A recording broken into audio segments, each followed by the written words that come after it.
Monsieur Villegas, merci d'accorder cet entretien à ONU Info. Vous êtes ici à New York pour une visite au siège des Nations Unies. Est-ce que vous pouvez nous dire quel est le but de cette visite? Oui, le but, c'est de présenter le rapport du Conseil à l'Assemblée générale des Nations Unies, mais aussi, bien sûr, pendant toute la semaine, j'ai eu de réunions, rendez-vous avec des autorités, des organisations non gouvernementales, de l'académie.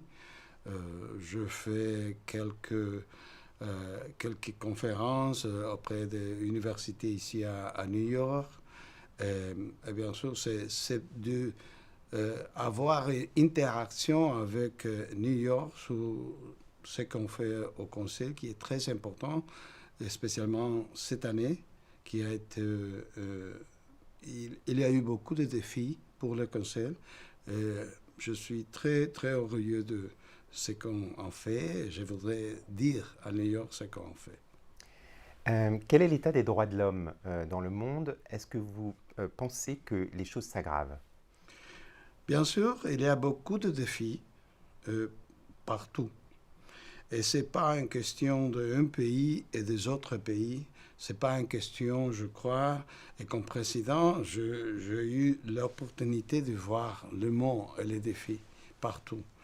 Et il y a des démocraties très fortes qui ont eu quelques régressions des droits de l'homme, et il y a des pays du Sud, pays en développement, qui ont eu des avances et qui ont réussi de changer des lois, et on voit ça dans le Conseil. Alors, pour moi, je crois que le défi, c'est les trois événements qui sont en train de changer le monde, hein. Le changement de climat, le fait de la pandémie, une guerre qui a des conséquences globales. Et les trois événements que je dis, sont des événements qui ont des droits de l'homme partout, avant, pendant et après. Le droit de l'homme, c'est un aspect très, très important pour le monde maintenant, pour le défi qu'on a. Quand vous avez pris vos fonctions au début de cette année, Mhm. vous aviez dit que vous souhaitiez éviter la politisation de la session du Conseil des droits de l'homme.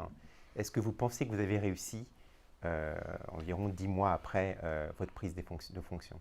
Oui, je pense que ça a été pas une chose que j'ai fait, ça a été un effort collectif, parce que si on voit qu'est-ce que s'est passé cette année, on a commencé déjà avec un conseil qui était politisé, et on a eu beaucoup de choses, beaucoup d'événements très très compliqués, et on avait le risque d'une politisation qui devient une polarisation, et surtout une paralysation du Conseil. Et on a eu des dialogues, on a appuyé le dialogue pendant les différences.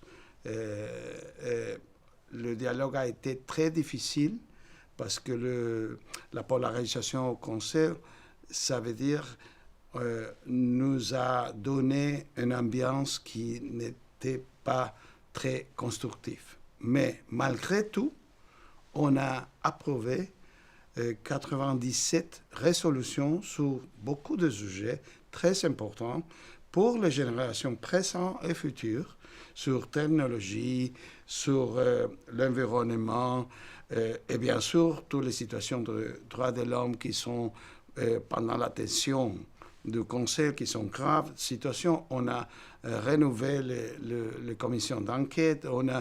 Alors, malgré la politisation, malgré la géopolitique qui a été très très difficile, collectivement, on a fait tous qui est la responsabilité de le principal forum des droits de l'homme du monde. Est-ce qu'il y a quelque chose dont vous êtes particulièrement fier d'avoir réussi pendant ces 10 mois de Ce que je mandat?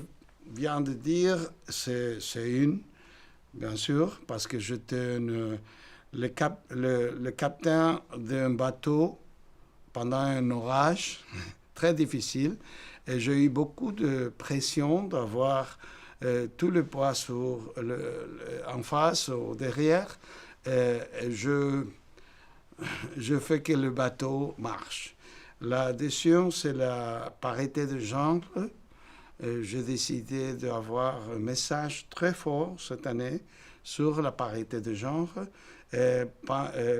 Entre le 23 processus spécial qu'on a nominé experts indépendants, 70% ont été femmes.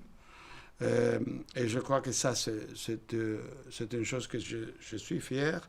Aussi, on a fait une sensibilisation qui a été très, très fort sur les travaux du Conseil.